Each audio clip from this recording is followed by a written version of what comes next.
If you feel like your channel is stuck no matter what you try, I want you to consider something that's probably not what you think it is. It's not your thumbnails. It's not your editing. It's not even your titles. Not really.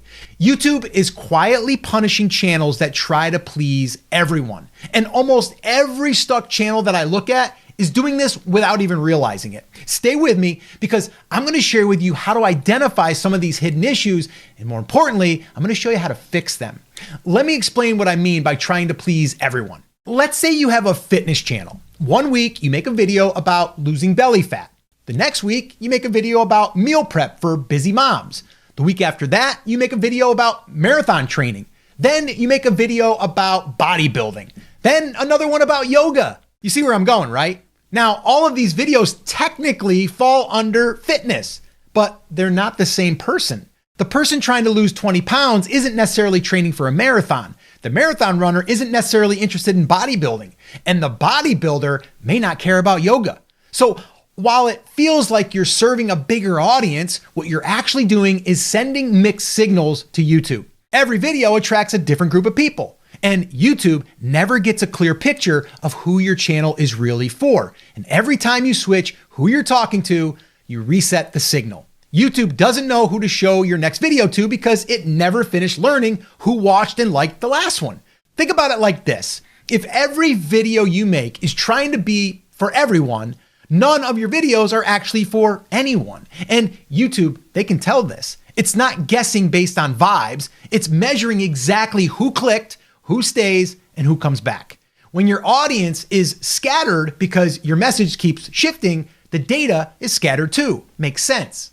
And scattered data means YouTube can't confidently push your video to more of the right people because it doesn't know who the right people even are.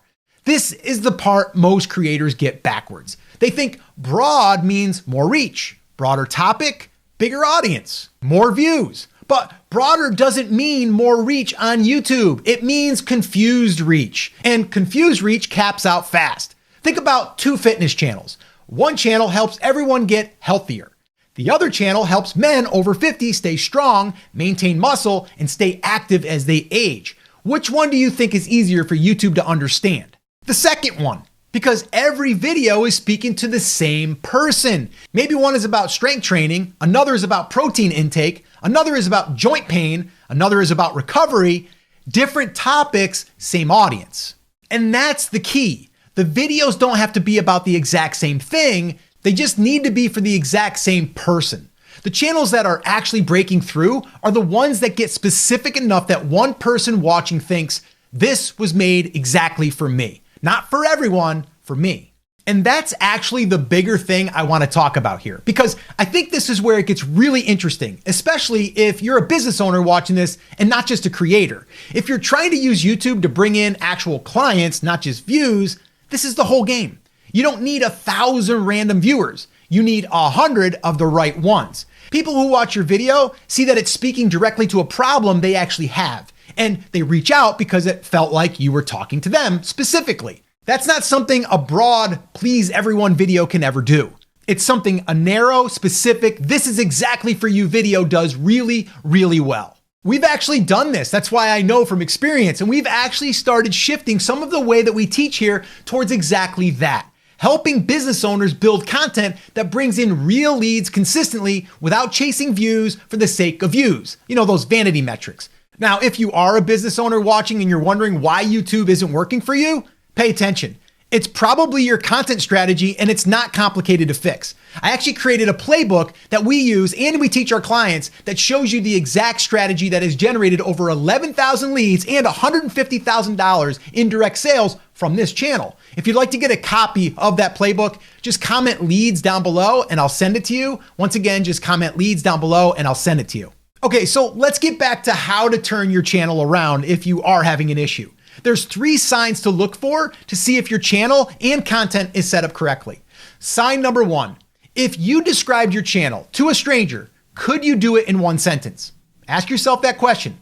If it takes you a few tries or a few different directions to explain your channel, what it's actually about, YouTube is probably having the same trouble. All right, sign number 2, I want you to look at your last 5 videos. If you wrote down who each one of these videos was made for, would the answer be different every time? Maybe one video is for beginners, the next one is for an advanced user, the next is for business owners, then hobbyists, then a completely different audience. That inconsistency is the scattered signal that we're talking about. All right, sign number 3. Your views might look fine, but your comments and the right kind of engagement are thin. Lots of passive viewers, very few people who feel like this was made specifically for them. That's broad reach without real connection. And we all know YouTube loves connection. They love that engagement. And the sad thing is the video that gets views that doesn't get engagement, it doesn't really do anything. So what do you actually do about it? Well, there's 3 things. Number 1, pick the one person you most want watching your videos. Not a vague audience, one specific kind of person with one specific problem. What is the thing you're helping them with? Write it down somewhere that you can see it before you plan your next video and run it through that filter. Number 2, go back through your last 10 videos and be honest about which ones were actually for that person and which ones are trying to be for everyone or broader. You'll probably see there's a pattern there and you'll probably see it pretty quickly. All right, the third thing is make your next 5 videos only for that one person. We call these content clusters. Even if it feels narrow, even if it feels like you're leaving people out, you are. That's the point. The videos that work are the ones that are brave enough to leave most people out so they can speak directly to the right ones. YouTube's not punishing you because your content's bad. It's struggling to push your videos to more people because it can't figure out who those people are supposed to be. Fix that and the algorithm stops guessing and starts betting on you with confidence. And if you want to see exactly how we're applying this for business owners trying to turn YouTube into a real lead source, well, I shot a video right here that breaks it all down. It'll connect all the dots. So this way here, you can start creating content that attracts the right people. Watch that video next and I'll see you there.